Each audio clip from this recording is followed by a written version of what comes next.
Okey, selamat sejahtera semua ya. Boleh dengar tak?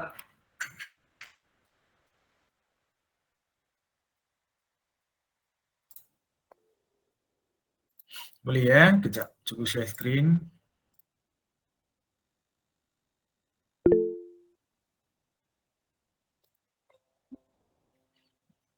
Kejap. Okey. Okey, selamat sejahtera semua ya. Yang hadir hari ini baru 93 orang daripada jumlah 300 lebih. Jadi cikgu dah bagi tahulah. Kan kita dah bagi surat, dah hantar poster semua kan. Jadi sepatutnya semua pelajar dapat hadir lah sebab kita nak bincang 3 tajuk penting untuk peperiksaan pertengahan tahun. Okey. 3 tajuk bererti cikgu nak fokus pada 3 soalan esei. Rasanya confirm ada lah dalam exam kan. Kita belajar tajuk-tajuk dia dan contoh-contoh soalan dia untuk hari ini. Okey, kalau 3 soalan esei daripada jumlah 5 soalan esei awak kena jawab 3 kan. Okey, awak kena ingat kertas 2. Mungkin ramai dah lupa dah. Kalau kita lihat format kertas 2 sejarah, 4 soalan struktur, 5 soalan esei. Jadi 4 soalan struktur tak boleh pilih. Semua kena jawab dalam kertas soalan. Okay. Jadi soalan struktur ada 4, 2 form 4, 2 form 5. 4-4 kena jawab dalam kertas soalan. Dan esei pula ada 5. Okay, 5 soalan esei. Kali ini untuk peperiksaan pertengahan tahun ada 3 soalan esei form 4 dan 2 soalan esei form 5. Jadi daripada 5 soalan esei, awak kena pilih 3. Kan? Jadi hari ini kita belajar 3 untuk awak dapatkan 60 markah kertas 2. Okey, jadi kalau soalan struktur 4 kan. Jadi satu soalan struktur 10 markah. Jadi 4 soalan struktur 40 markah. Itu lepas naik sekolah nanti cikgu-cikgu awak akan ajarlah dalam kelas. Tajuk-tajuk dia, bukan soalan tajuk-tajuk penting tu. Dan daripada 5 soalan esei, 3 form 4, 2 form 5. Jadi 3 form 4 tu kita ulang kaji hari ini. Dan cikgu dah masukkan bahan yang berkaitan dalam grup awak.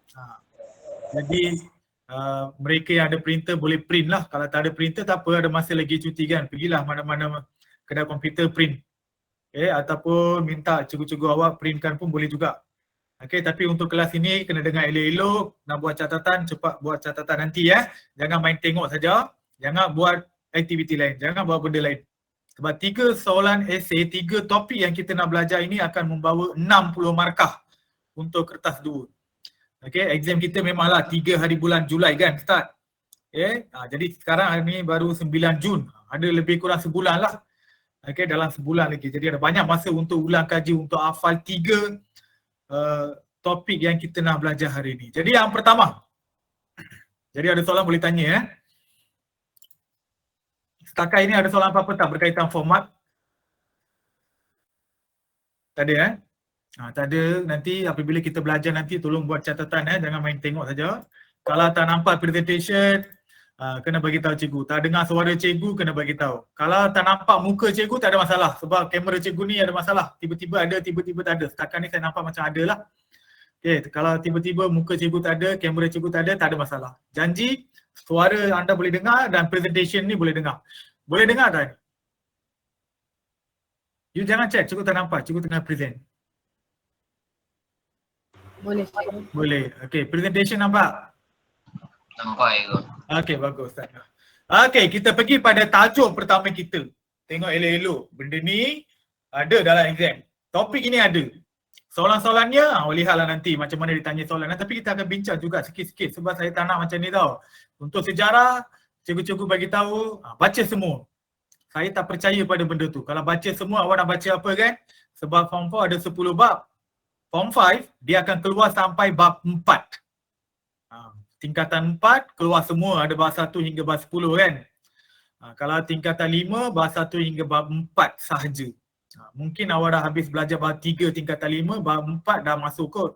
Nanti bulan ni awak akan habiskanlah dalam 2 minggu bab 4 habis. Lepas tu awak akan mula ulang kaji untuk peperiksaan pertengahan tahun. Sangat penting exam ini. Sebab kita dah lama tak buat exam. Okay. Jadi hari ni 3 soalan, 3 topik.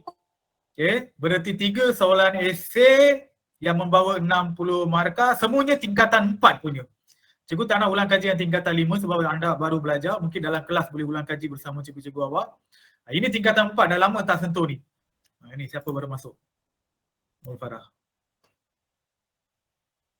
Okey, kejap Okey, yang dah print tu boleh rujuk nota awak. Yang belum print tu tengoklah skrin. Nak catat boleh catat. Okey, yang pertama. Tajuk sangat penting, tingkatan 4 bab 2. Awak cari perkembangan nasionalisme di Asia. Siapa-siapa yang ada modul bid warna kuning ataupun warna coklat tingkatan 4 punya pun boleh rujuk juga. Pergi bab 2 nanti cari tajuk perkembangan nasionalisme di Asia. Okey, jadi yang ni dah banyak kali dah belajar lah tahun lepas. Nasionalisme ialah perasaan cinta akan negara. Dia sayang kepada negara. Kenapa tiba-tiba dia nak sayang pada negara? Biasanya dia nak menentang penjajahan. Kenapa nak menentang penjajah ni? Sebab mereka nak bebas dari segi politik, ekonomi dan sosial. Itu maksud nasionalisme kalau soalan tanya. Katakan soalan tanya kan, apakah maksud nasionalisme? Jawapannya ialah, maksud nasionalisme ialah perasaan cinta akan negara bagi menentang penjajahan untuk bebas dari segi politik, ekonomi, sosial. Jadi kata kuncinya ialah cinta akan negara, menentang penjajah, bebas. 3 kata kunci ni, you boleh dapat 3 markah kalaulah soalan tanya. Okey, dalam bahagian nasionalisme di Asia, sebelum-sebelum ini kalau you masih ingat lagi, kita dah belajar tentang nasionalisme di China, di India, di Mesir, di Jepun. Untuk hari ini, yang penting untuk peperiksaan pertengahan tahun, cikgu nak awak semua baca tentang nasionalisme di China dan Jepun. Ingat, buat catatan, nasionalisme di China dan Jepun.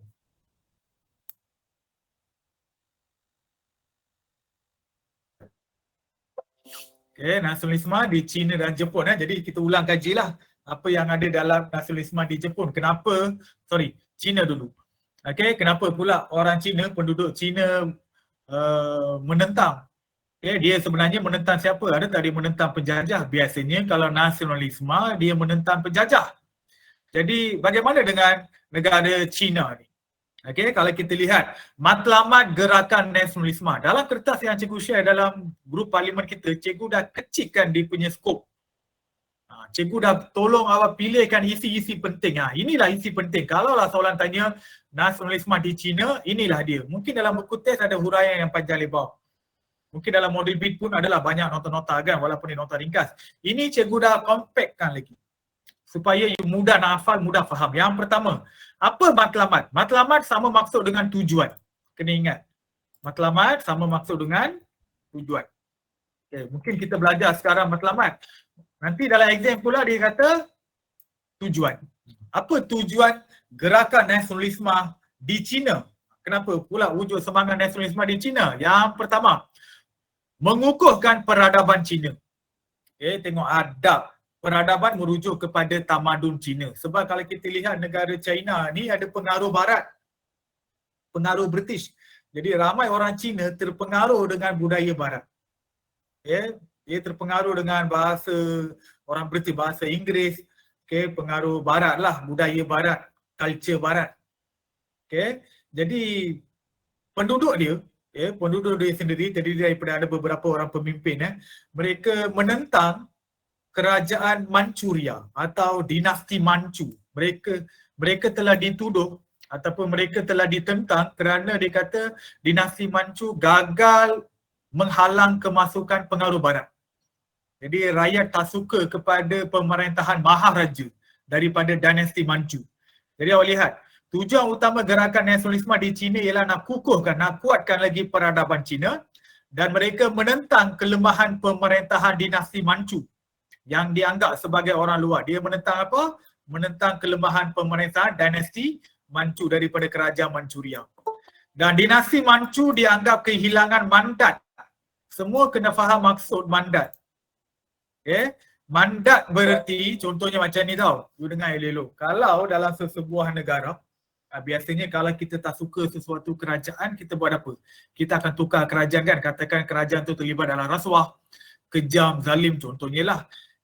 Kita kan mengamalkan sistem demokrasi berparlimen kan. Kalau demokrasi masa pilihan raya, kita akan pilihlah kerajaan lain. Kita pilihlah wakil daripada parti-parti lain. Sebab kerajaan sedia ada, dia tak menjaga kebajikan rakyat. Tapi kalau kita lihat dekat negara China zaman dulu kan, bagaimana mereka tukar pemerintahan. Contohnya, kalau ada seorang maharaja, sangat baik hati, jujur dalam pemerintahan dia, memang betul-betul menjaga keperluan kebajikan rakyat, sangat adil, dia boleh memerintah sampai bila-bila. Katakanlah ada seorang maharaja sangat kejam, zalim, rakyat hidup miskin.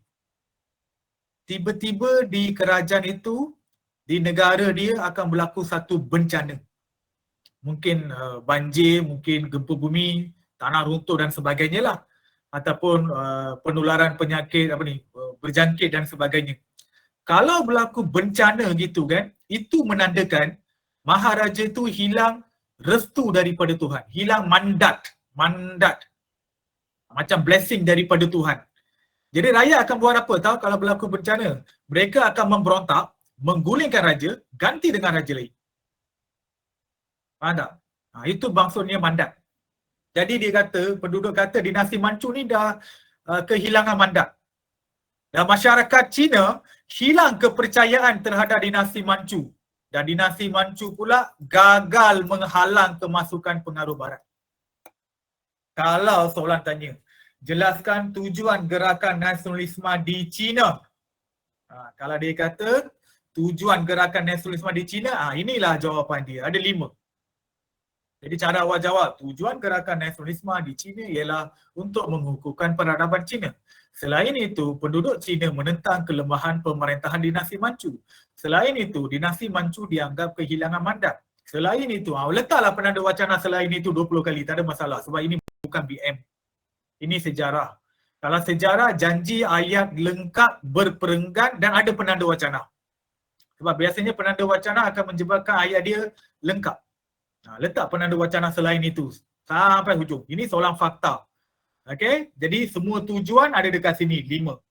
Okey, dan bagaimana pula mereka berjuang? Bagaimana mereka menentang dinasti Manchu? Kalau kita lihat cara perjuangan nasionalisme. Okey, sini diletak cara. Mungkin dalam exam dia guna kata tanya, bagaimanakah? Ingat. Kalau dia kata, bagaimanakah perjuangan nasionalisme di negara China? Kalau dia kata bagaimana? Ini jawapan dia. Gerakan nasionalisme diketuai oleh Dr. Sun Yat-sen. Dan Dr. Sun Yat-sen mengemukakan 3 prinsip rakyat, iaitu San Min-chui sebagai ideologi perjuangan, iaitu nasionalisme, demokrasi, kebajikan sosial.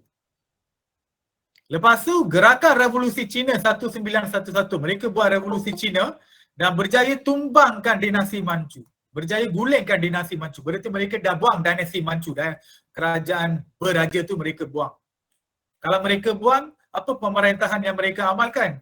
Muncul pemerintahan republik di China. Inilah cara perjuangan. Semua tak guna email MOE Kenapa guna personal punya account? Guna MOE. Kalau you guna personal, cikgu balik-balik kena keluar, kena admit awak. Kena accept awak. Kalau guna MOE punya, tak payah you auto masuk. Lain kali guna MOE Ini nama menyusahkan cikgu balik-balik keluar nak admit awak. Okay? Jadi kita dah belajar tentang China. Sikit je kan? Jadi walaupun ini sikit, akan membawa banyak markah untuk awak. Ini baru China. Terus kita pergi pada nasionalisme di Jepun. Kenapa wujud perasaan cinta pada bangsa dan negara di Jepun? Jangan chat cikgu tengah present, you keluarkan suara saja. Nasionalisme di Jepun. Kenapa berlaku nasionalisme? Kalau kita lihat matlamat, sama macam tadilah, matlamat sama maksud dengan tujuan. Jadi apa tujuan gerakan nasionalisme? Gerakan tahu kan, maksud gerakan adalah satu pasukan lah. Okay, mereka berusaha sama-sama nak menentang something. Something tu apa? Okay. Apa tujuan gerakan nasionalisme? Kalau kita lihat dekat Jepun, nasionalisme disebabkan kesedaran mencapai kemajuan bagi mengelakkan ancaman imperialisme barat. Maharaja Jepun ni dibijak sikit. Dia nampak kebanyakan negara Asia mula dijajah. Dia nampak sebahagian besar negara-negara di Asia Tenggara mula dijajah tau.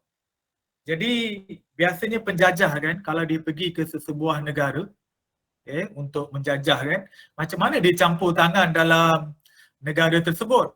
Biasanya dia akan beri satu je alasan dia sebagai muslihat. Alasannya ialah dia masuk ke sebuah kerajaan, dia jumpa dengan pemimpin negara itu, dia kata, kenapa awak tak maju? Kenapa awak tak moden? Kenapa awak tak bertamadun? Saya akan bantu awak hidup bertamadun. Saya akan bantu negara awak moden. Jadi pemimpin negara tersebut pun ambillah mereka sebagai penasihat. Contohnya dekat Tanah Melayu, kita lantik mereka sebagai residen. Residen kan penasihat sultan. Akhirnya residen itulah menguasai negara. Akhirnya menjajah. Jadi Jepun dah lihat muslihat ini. Apa yang dia buat? Sebelum kedatangan Barat, sebelum Barat pergi ke Jepun untuk menjajah atau menggunakan alasan yang sama nak modernkan Jepun, Maharaja Jepun modernkan negara dia sendiri. Tengok, disebabkan kesedaran mencapai kemajuan. Dia nak maju untuk apa? Bagi mengelakkan ancaman imperialisme Barat. Mungkin ramai yang tak tahu maksud imperialisme. Imperialisme maksudnya ialah penjajahan. Tulis. Imperialisme berarti penjajahan. Sekejap Okey, imperialisme ialah penjajahan. Jadi mereka nak mengelakkan ancaman penjajahan Barat. Sebab tu dia nak majukan negara dia. Dan dia nak mengatasi sekatan ekonomi oleh negara Eropah. Tadi kan dia berusaha untuk maju kan. Sebab dia tak nak negara dia dijajah. Jepun dia tak nak negara dia dijajah. Jadi apabila Maharaja dekat Jepun ni, ada seorang Maharaja, Maharaja Mikado Meiji, okay, dia cuba modernkan Jepun. Ingat lagi tak? Dia pernah guna satu semangat Bushido. Kalau tahun lepas ada belajar, ingatlah. Semangat Bushido ialah semangat bersungguh-sungguh. Okay, semangat bersungguh-sungguh mencapai cita-cita, sanggup berkorban demi ketua dan negara. Dia sanggup mati demi negara. Jadi Maharaja Mikado Meiji ni pupuk semangat ini dalam kalangan rakyat dia, dalam kalangan tentera dia. Akhirnya Jepun menjadi sangat moden dan tentera dia sangat-sangat setia kepada Maharaja. Tentera dia. Akhirnya tentera dia pula makin lama makin moden. Jadi Eropah nampak, Jepun ni macam mana tiba-tiba boleh jadi moden. Tentera dia pun makin lama makin kuat. Apa yang dia buat? Eropah, dia buat sekatan ekonomi terhadap Jepun. Sekatan ekonomi terhadap Jepun maksudnya, dulu kalau Jepun kan, dia biasa beli bahan mentah daripada Eropah. Bahan mentah untuk kilang dia kan, dia beli dekat Eropah dan dia mencari pasaran di Eropah. Mencari pasaran berarti dia jual barangan dia dekat Eropah. Dari situlah dia dapat duit kan. Duit itulah digunakan untuk modernkan Jepun atau nak kuatkan tentera. Jadi apabila Eropah nampak makin lama makin moden Jepun, Eropah telah sekat ekonomi dia. Berarti Eropah tak nak bagi lagi bahan mentah, tak nak terima produk daripada Jepun. Menyebabkan apa? Jepun dah tak ada duit sekarang sebab dia tak dapat bahan mentah, tak boleh buat cari pasaran, tak boleh jual barangan dia kan. Apa dia buat? Dia tengoklah ke kawasan Asia Tenggara yang kaya dengan bahan mentah. Kebetulan tanah Melayu kaya dengan bahan mentah. Sebab itulah dulu Jepun pernah menjajah kita. Itu cerita dia lah. Cikgu dah cerita secara umum. Awak lihat sini. Tengok. Kenapa berlakunya nasionalisme? Dia nak mengatasi sekatan ekonomi oleh negara Eropah. Dan Maharaja Mikado Meiji menekankan pemodenan mengikut model Barat supaya Jepun dihormati. Maharaja Mikado Meiji pun dia nak bina hubungan dengan negara-negara Eropah. Bukan semua negara Eropah dia anti Jepun tau. Ada beberapa negara Eropah macam British, Amerika sajalah. Ada beberapa negara Eropah, negara Barat, dia bukan support tapi dia tak sekat Jepun. Jadi Maharaja ni nak modernkan Jepun supaya Jepun ni dihormati. Jadi inilah tujuan gerakan nasionalisme Jepun. Kenapa tiba-tiba dia sayang kepada negara Jepun? Sebab dia tak nak negara Jepun dijajah. Kalau tak nak dijajah, apa yang dia perlu buat? Dia perlu majukan Jepun. Kenapa nak majukan Jepun? Sebab dia nak mengatasi sekatan ekonomi oleh negara Eropah. Jadi apa cara dia? Dia tekankan pemodenan mengikut model Barat. Jadi kita ada 1, 2, 3, 4. 4 tujuan. Ada soalan? Tak ada. Okey, seterusnya cara perjuangan nasionalisme. Tadi kita lihat apa tujuan dia, apa matlamat. Okey, cara perjuangan nasionalisme. Cikgu dah cerita tentang ini tadi. Okey, gerakan pemulihan Jepun dijalankan oleh Maharaja Mikado Meiji. ini yang tadilah dah modernkan Jepun kan. Jadi dibuatlah gerakan pemulihan Jepun. Dia nak pulihkan Jepun. Okey, dia nak majukan Jepun, dia nak modernkan Jepun. Jadi semangat Bushido, ya, semangat Bushido dijadikan asas membina nasionalisme semasa pemulihan Meiji. Semangat Bushido, apa tu semangat Bushido? Semangat Bushido ialah sikap sanggup menanggung risiko, bersungguh-sungguh mencapai cita-cita dan sedia berkorban demi melaksanakan tanggungjawab terhadap ketua negara. Ada pelajar tanya, cikgu panjanglah ayat ni, macam mana saya nak hafal? Ambillah ini, sedia berkorban, cukup. Dia sanggup mati demi negara. Dia boleh ambil risiko. Dia sangat bersungguh-sungguh. Okay. Dan pemulihan Jepun ini meliputi gerakan pembaharuan dalam semua aspek kehidupan. Kan, dia kan nak pulihkan Jepun, nak modernkan Jepun. Jadi dia nak buat pembaharuan dalam semua aspek kehidupan. Sehinggalah dia jadikan Jepun sebagai negara perindustrian. Industri bererti perkilangan. Sampai sekarang kalau kita nak ini kan, nak cari apa-apa produk, kita mesti cari made in Japan kan. Sebab dia sangat kuat dari segi industri dia. Dan nasionalisme melampau kan, tentera dia kan sangat-sangat sayang pada ketua dan negara dia, maharaja dan negara dia. Okay, nasionalisme melampau oleh golongan tentera dan desakan ekonomi kan, ekonomi dia disekat oleh Eropah, menjadikan Jepun sebagai kuasa imperialisme di Asia, kuasa penjajahan di Asia. Ini cara perjuangan nasionalisme. Lebih kepada gerakan pemulihan Jepun dengan semangat Bushido. Jadi kita dah belajar tentang China dan Jepun. China kita belajar tentang tujuan dengan cara. Sama juga Jepun kita belajar tentang tujuan dengan cara.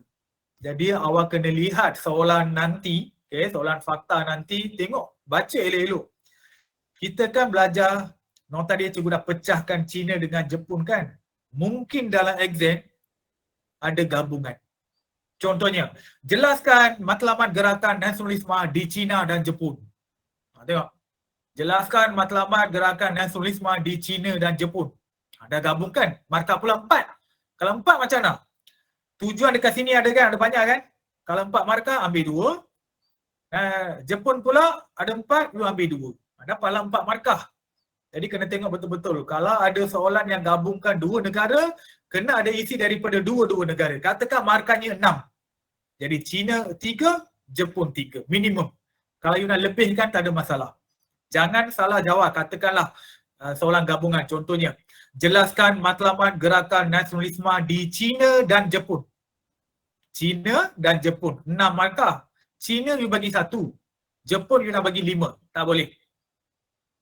Jadi China 1 you dapat 1 markah. Untuk Jepun you bagi 5 kan. Dia hanya akan ambil 3 saja. Jadi mesti even. Jawapan dia mesti sama lah. Kalau you nak ambil 3 boleh, 4 boleh, 5 boleh. Jangan kurang daripada 3 bagi setiap negara. Dan cara jawab matlamat gerakan nasionalisme di China ialah cerita dulu tentang China. Lepas itu, selain itu, tujuan matlamat gerakan nasionalisme di Jepun ialah barulah cerita tentang Jepun.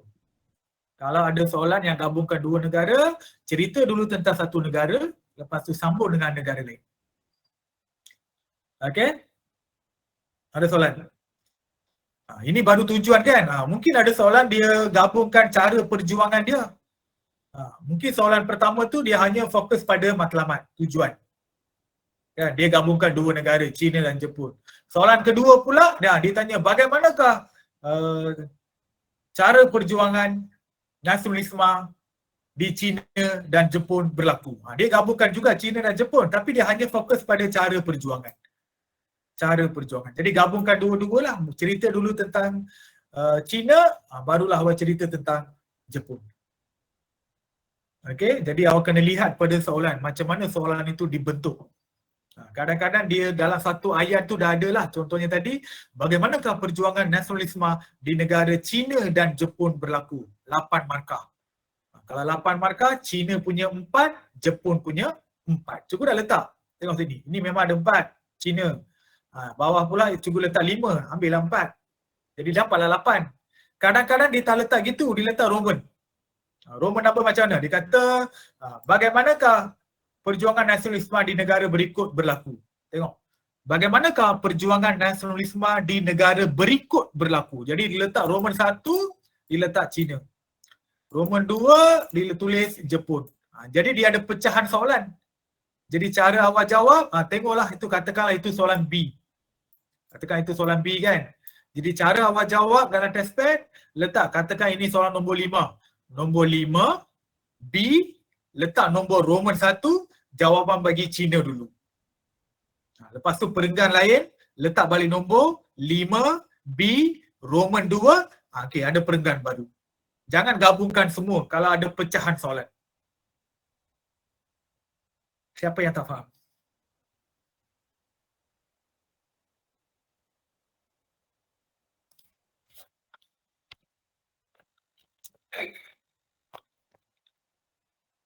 Ada tak siapa-siapa keliru? Saya risau ni sebab awak dah lama tak ambil exam. Kalau tak ambil exam, susah juga nak faham. Yang cikgu maksudkan tadi, cikgu contoh sini. Sini, katakan soalan dia. Katakan soalan B. Boleh tulis tak? Soalan. Okey, katakan soalan B. Dia ada tanya. Okey, bagaimanakah perjuangan nasionalisme di negara berikut? Kalau negara berikut, bawah dia confirm ada Roman 1, diletak Jepun. Okay, tepi dia letak 4 markah. Lepas tu Roman 2 diletak China. Diletak 4 markah. Kalau ada soalan macam ni, saya nampak ramai pelajar dia gabungkan jawapan dia tau. Tak boleh gabungkan. Okay, katakan ini test pad awak. Letak nombor, ini katakanlah ini soalan nombor 5 Letak nombor 5B Roman 1, beri jawapan. Untuk Roman 1 dulu, 4 markah, bagilah lebih daripada 4 isi awak. Lepas tu nak pergi pada Roman 2, sama sekali lagi 5B Roman 2, berilah jawapan awak. Ini 4 markah kan? Berilah jawapan untuk 4 markah. Jadi pecahkan perenggan. Sebab soalan-soalan yang berlainan. Ada pelajar boleh sebab diletak B kan? Biasa dia jawab macam ni, diletak B je. Lepas tu Roman 1, Roman 2 semuanya digabungkan dalam satu perenggan. Salah tu, kosong markah. Kalau saya nampak dalam exam, kalau kelas saya bagi kosong. Nanti saya ingatkan cikgu-cikgu lain. Tak boleh gabungkan semua jawapan dalam satu perenggan sebab nombor yang lain. Nampak tak, ini B. Roman 1, nombor lain. Jadi awak kena pecahkan jawapan dia. Nah, pergi pada Roman 2, letak Roman 2, 5, B, Roman 2, lepas tu berilah jawapan dia, satu perenggan ke dua perenggan suka hati. Ada pelajar lagi hebat, tak tahulah dia daripada planet mana, negara mana kan. Kadang-kadang dia daripada Bangladesh. Orang Bangla ni tak faham bahasa. Dia jawab macam ni tau. Katakan ini test pad, soalan nombor 5. Kan soalan nombor 5 biasanya ada A, B, C kan. Dia buat apa? Dia buat macam karangan. A, B, C, semuanya digabungkan dalam satu perenggan. Lepas macam karangan lah dia jawab. Tak ada pun A mana, B mana, C mana, nombornya tak ada. Semuanya saya pangkat salah bagi kosong. Tak ada lagi kompromi. Tak ada lagi tolak ansur lah. Lain kali buat elok-elok tak ada lah. Saya bagi kosong. Gagal lah awak. Okay? Sebab benda ni dah diajar dari form 4 lagi. Okay? Tak boleh gabungkan semua jawapan dalam satu perenggan. Ada pelajar, dia memang asingkan mengikut perenggan. Contoh macam ni contoh macam ni. Ini kalau lukis baru dia tahu. Ini test pad awak. Soalan 5 kan. Pelajar pun tulis nombor 5. Macam ni 5. Lepas tu ada 3 perenggan dia buat. Jawapan untuk A, jawapan untuk B, jawapan untuk C. Kan 3 perenggan kan. Tapi mana nombor dia A, B, C tu mana? You letak 5 saja. Sedangkan dalam soalan dia mesti ada 5. A, B, C. Kan dia ada soalan-soalan yang berlainan kan. Tapi dalam jawapan A, B, C dia tak letak. Sepatutnya ada 5 A, ada B, ada C. Tapi dia tak letak pun. Kalau tak letak, ini pun saya pangkah bagi kosong. Kalau kelas saya. JKT, PN1, PSC 4, MPB. Jadi dengar elok-elok. Tak faham, tanya. Malu nak tanya, jumpa cikgu naik sekolah. Okay, jangan buat gitu je. Nanti saya bagi kosong. Ada soalan tak? Ini penting tau. Kadang-kadang kita penat hafal. Memanglah kita rajin kan. Rajin hafal. Kita setkan masa nak pergi cuti, tak pergi cuti pun duduk elok-elok hafal semua. Tapi pergi exam, teknik menjawab salah. nanti dapat markah rendah. Kadang-kadang saya, kalau dalam exam dalaman saya bagi kosong terus. Mungkin LPM dia akan tolong awal lah, dia akan tolong awal letakkan nombor. Tapi saya tidak. Saya nak awak semua jawab perfect. Okay? Kalau lembaga peperiksaan nak bagi kelonggaran, itu terpulang kepada dia. Itu suka hati dia. Tapi benda yang diberitahu kepada kita perlu ajar secara perfect. Kami dah bagi tahu. Dah ada soalan tak sebelum saya masuk pada tajuk yang kedua? Tak ada. Tak ada yang faham kalau tak faham juga, you boleh mesej saya nanti. Atau mesej cikgu awak. Okay, kalau cikgu awak tak tahu, dia akan tanya saya juga nanti. Biasanya tak tanyalah, semua cikgu kita pandai. Okay, jadi itu tajuk pertama. Dan mesti ada soalan kebat nanti Kan, kita kan belajar tentang nasionalisme China dengan Jepun. Jadi cikgu dah bagi tahu matlamat sangat penting. Matlamat sama maksud dengan tujuan. Lepas tu cara perjuangan nasionalisme. Cara sama maksud, kalau dia guna kata tanya, dia akan gunakan bagaimana. Jadi dua-dua ni rasanya confirm ada. China dengan Jepun. Dan mesti ada soalan kebat kan. Kalau soalan kebat, tajuk kita berkaitan nasionalisme. Betul?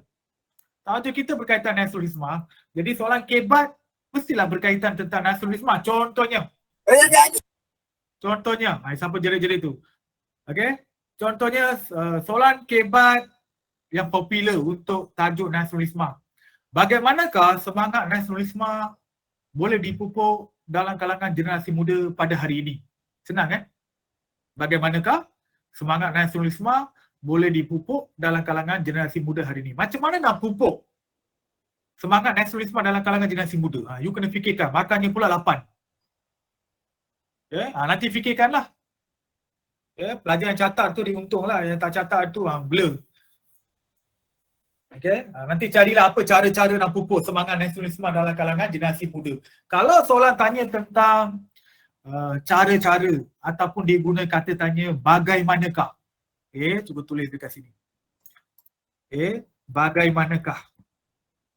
Bagaimanakah ni sebenarnya dia suruh kita tulis cara-cara, langkah, usaha. Ini semua sama maksud.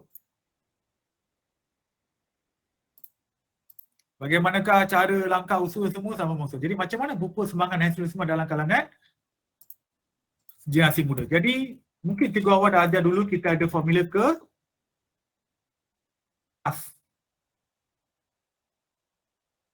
tak apa maksud kemas ni.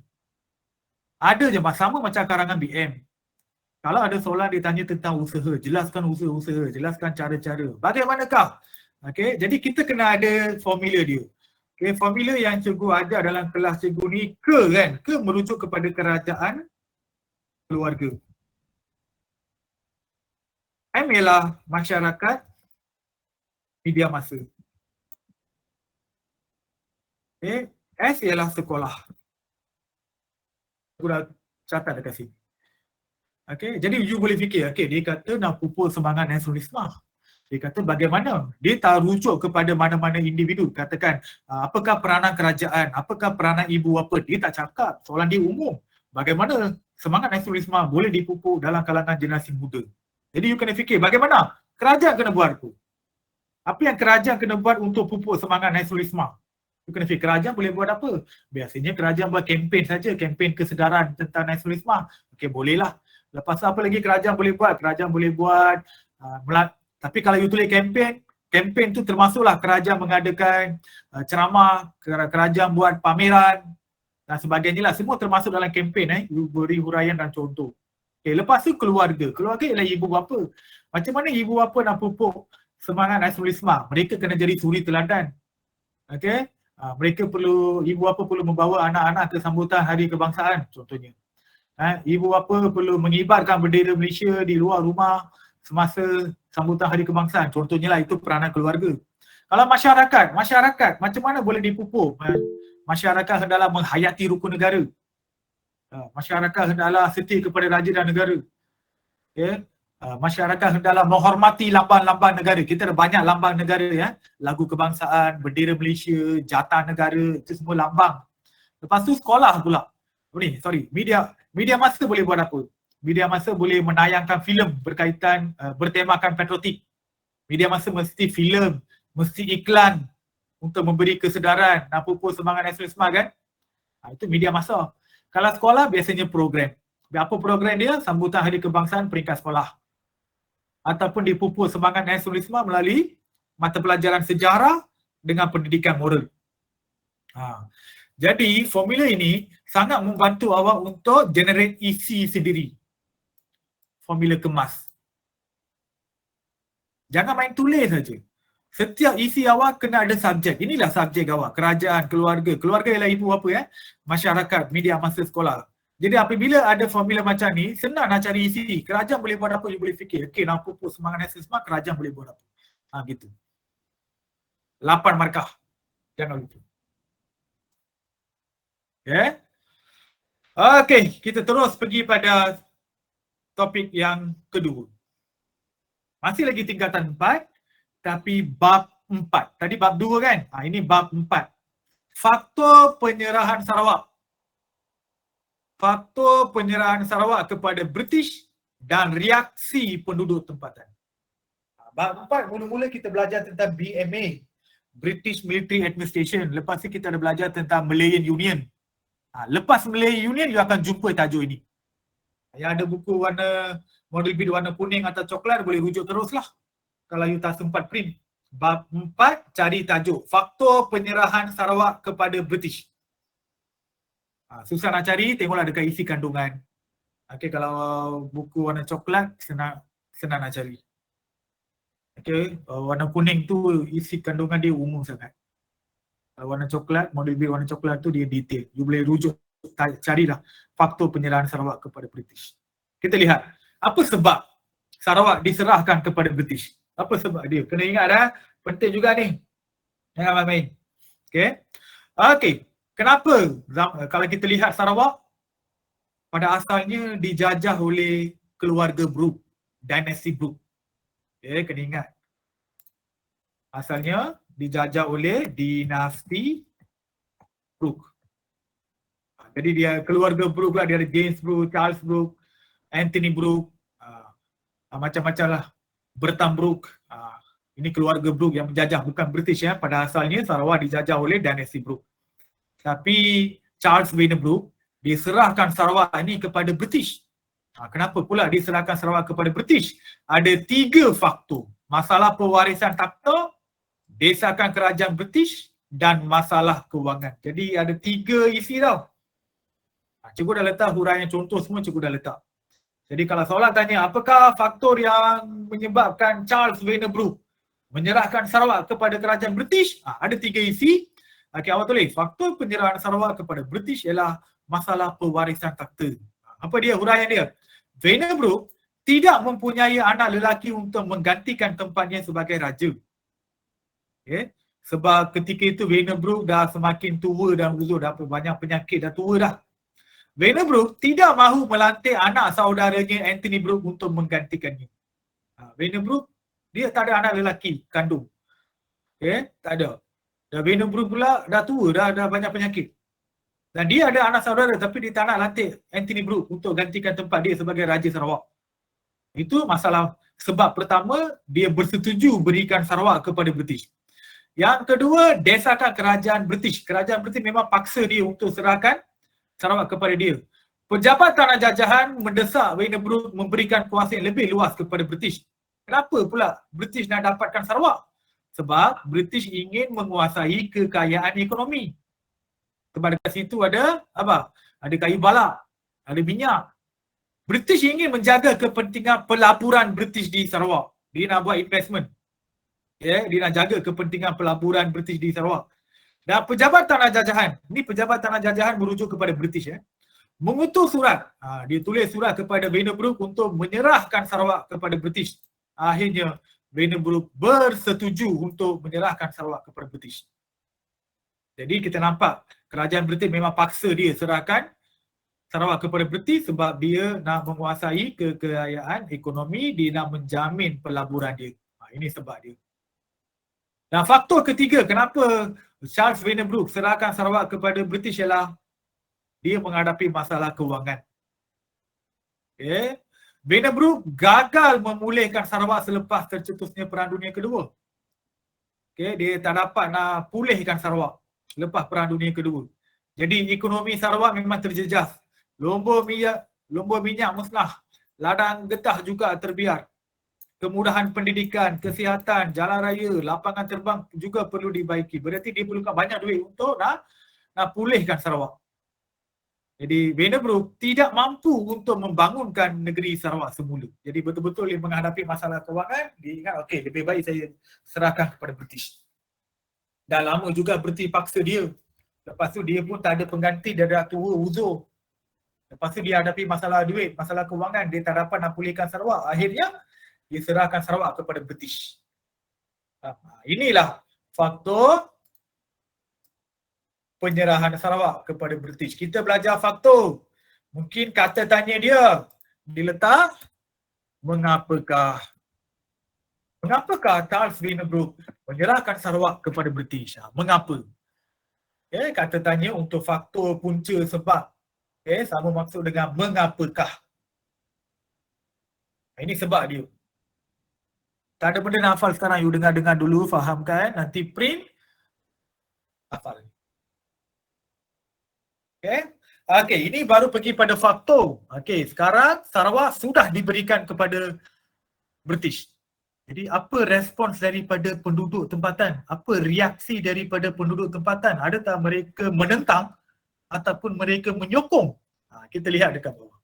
Reaksi penduduk tempatan terhadap penyerahan Sarawak. Apa reaksi mereka? Apa reaksi penduduk tempatan? Adakah mereka sokong? Kalau kita lihat, penyerahan Sarawak mencetuskan dua reaksi. Satu menentang, satu menyokong. Ada juga golongan yang menentang, ada juga golongan yang menyokong. Okey, kita lihat dulu yang menentang. Penentangan penyerahan Sarawak. Golongan yang menentang penyerahan Sarawak dipimpin atau diketuai oleh Datu Patinggi Habang Haji Abdillah. Jadi dekat Sarawak, ketua yang menentang penyerahan Sarawak ialah Datu Patinggi Habang Haji Abdillah. Dan apa faktor penentangan? Kenapa penduduk Sarawak ni menentang? Inilah dia, A, B, C. Kalau soalan dia tanya, apakah faktor penentangan terhadap penyerahan Sarawak? Inilah dia, A, B, C. Ataupun, kamu contohnya, kalau awak dapat satu slogan. Satu slogan berarti kalau rujuk buku teks form 4, dia ada beberapa poster yang kamu nampak tau. Contohnya poster macam we do not want to be colonized. Down with Sarawak colony. Berarti itu ialah antara slogan yang digunakan oleh rakyat Sarawak untuk menentang British. Dia kata we do not want to be colonized. Kami tidak mahu dijajah. Down with Sarawak colony. Adalah banyak slogan. Soalan akan tanya tau, kenapa zaman dulu orang Sarawak menggunakan slogan tersebut? Kenapa guna slogan? Mestilah untuk menentang, betul tak? Jadi jawapan dia akan pergi pada A, B, C. Cikgu bagi tahu you elok-elok yang hadir kelas ini, dengar elok-elok. Sekejap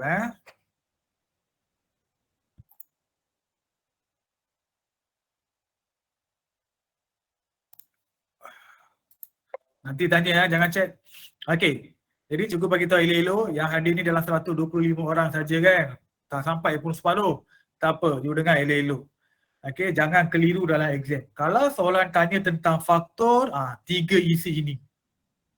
Markah maksimum kan 8 atau 9 kan. You plan lah cantik-cantik. Katakanlah cikgu, saya nak hafal A dengan B saja. A ada 3, B pun ada 5, ada 8. Boleh tak? Boleh. Untuk faktor. Ada pelajar, cikgu, saya nak hafal B dengan C saja. B ada 5, C ada 4. Jadi saya dapat 9, cikgu boleh tak? Boleh. Pandai-pandailah. Saya nak hafal semua, saya nak tulis semua. Suka hati, tak ada masalah. Itu dah cemerlang. Itu faktor. Sekarang ni, dengan elok-elok, kita belajar tentang penentangan dulu. Reaksi mesti ada dua kan? Ada reaksi menentang, ada reaksi menyokong. You boleh tulis mana-mana. Kan tak? You nak cerita dulu tentang menentang sahaja kan? Tak ada masalah. Ataupun, cikgu saya nak cerita tentang menyokong saja, boleh tak? Boleh, tak ada masalah. Pilih mana-mana, cikgu saya nak tulis dua-dua sekali. Boleh. Jadi apabila kita belajar tentang penentangan, kita dekat faktor penentangan tau. Kenapa dia menentang? Nak tahu juga kan kenapa dia menentang? Inilah dia A, B, C. Tapi kalau soalan tanya, sebab menggunakan slogan untuk menentang. Okay? Jangan keliru antara soalan fakta dengan soalan kebat. Jangan keliru antara soalan fakta dengan kebat.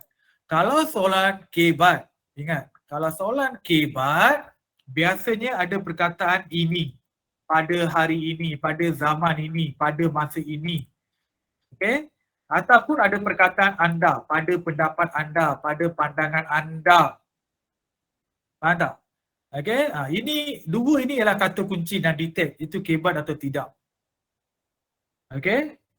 Okey, jadi kalau awak lihat, katakanlah dia tanya, jelaskan ataupun mengapakah slogan di atas digunakan oleh penduduk Sarawak. Slogan di atas macam cikgu sebut tadilah, we do not want to be colonized. Kan? Kenapa? Katakanlah soalan ini keluar dekat C. Jangan anggap itu sebagai kebat. Itu dah masuk dekat fakta. Sebab dia tanya mengapa. Mengapa merujuk kepada sebab atau faktor. Kalau faktor dia akan masuk dekat sini. Okey, jadi inilah yang awak kena tulis nanti. Ni siapa ni baru nak masuk, ganggu saya. Okey, kelas pukul 10 masuk 10.52 buat apa? Baik tak payah masuk. Okey. Okey. Dengar elok. Faktor penentangan. Cikgu dah cakap kan, kalau ditanya faktor penentangan, inilah jawapan dia. Kalau soalan tanya sebab menggunakan slogan untuk menentang, inilah jawapan dia. Jadi ada 3 sebab. Yang pertama, kenapa penduduk Sarawak menentang penyerahan? Sebab tindakan Vandenbroek bertentangan dengan Perlembagaan 1941. Cikgu nak cerita tentang Perlembagaan 1941. Dulu apabila Charles Vandenbroek memerintah, dia kan Raja Putih Sarawak. Dia Raja Sarawak ketika itu. Dia memerintah, dia menjajah Sarawak. Dia pernah buat satu perlembagaan. Dia panggil Perlembagaan Sarawak ataupun Perlembagaan 1941. Dalam perlembagaan ini, dalam prinsip ke-8, dia ada sebut tau.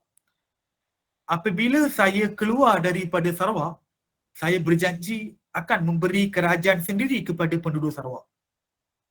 Cuba bagi tahu sekali lagi. Vandenbroek dalam Perlembagaan 1941 pernah berjanji kalau saya keluar daripada Sarawak, saya akan memberikan kerajaan sendiri. Berarti saya akan memberi kemerdekaan kepada Sarawak.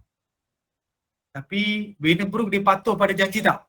Kan Vandenbroek serahkan Sarawak kepada British kan? Berarti dilanggar perjanjian dia. Itulah dia. Tindakan Vandenbroek bertentangan dengan perlembagaan. Awak lihat sini. Tindakan Vandenbroek menyerahkan Sarawak kepada British menafikan hak rakyat Sarawak untuk mendapatkan pemerintahan sendiri seperti yang termaktub dalam perlembagaan ini. Jadi dia menafikan hak rakyat sebab sebenarnya dalam perlembagaan dia dah ada janji. Dia akan memberi hak kepada rakyat Sarawak untuk memerintah sendiri negara dia. Dia akan memberi kemerdekaan tapi dilanggar.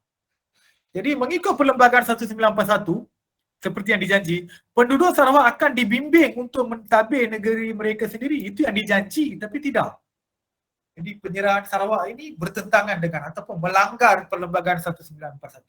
Jadi rakyat tak suka, dia menentang. Yang kedua, Vandenbroek mengetepikan surat wasiat Charles Brook. Okey, mengikut Charles Brook ni, sepatutnya kalau dia nak buat sesuatu keputusan penting, dia mesti bincang dengan Raja Muda dengan Tuan Muda, iaitu Anthony Brooke dengan Bertram Brooke. Tapi dia tak buat.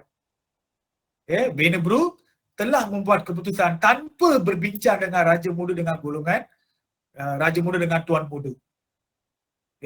Dan golongan menentang, golongan yang menentang ini, penyerahan ini mahu memulihkan pemerintahan dinasti Brooke. Dia nak pulihkan semula dinasti Brooke. Dia tak nak, kalau Vandenbroek tak nak memerintah, tak apa. Sepatutnya Anthony Brooke yang perlu ganti. Kenapa mereka nak Anthony Brooke pula ganti? Supaya mereka mudah dapat kemerdekaan daripada Brooke. Daripada Anthony Brooke nanti. Kan pada asalnya dia dah pernah janji kan dalam perlembagaan, kalau saya keluar, saya beri kemerdekaan kepada Sarawak. Tapi Vandenbroek dia langgar. Jadi golongan yang menentang ini, dia nak pulihkan semula pemerintahan dinasti Brooke supaya ada pengganti. Contohnya, Anthony Brooke ganti. Kalau Anthony Brooke dah ganti, mesti dia akan ikut perlembagaan. Jadi senanglah nak dapat kemerdekaan. Dan satu lagi ialah Gerard T. McBrien.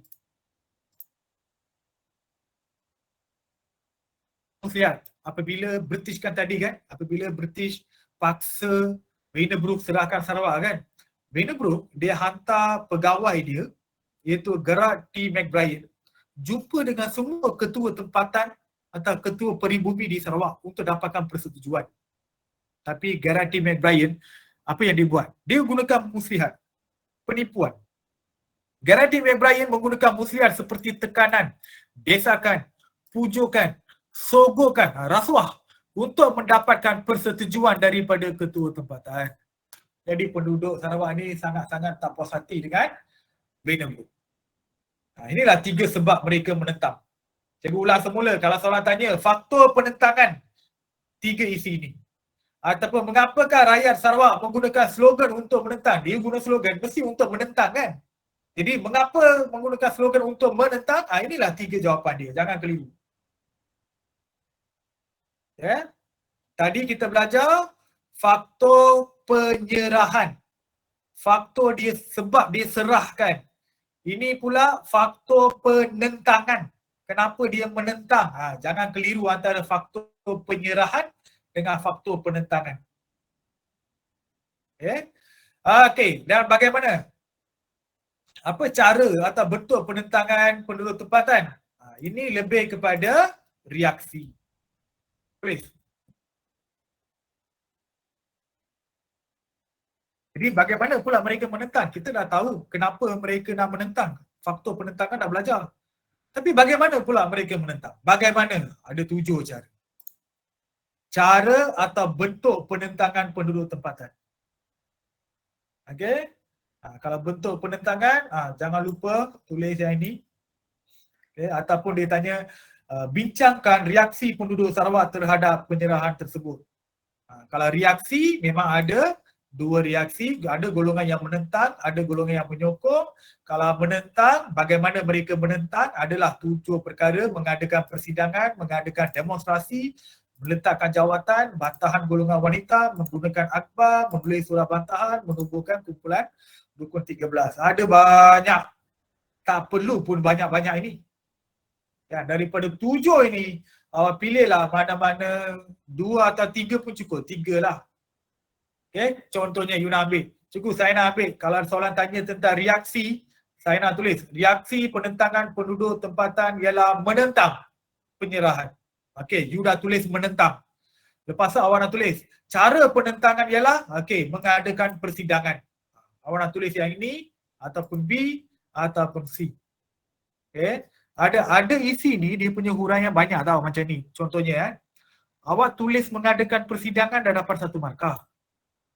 Lepas tu, tujuan persidangan untuk mengadakan demonstrasi menentang penyerahan Sarawak, dapat 1 lagi.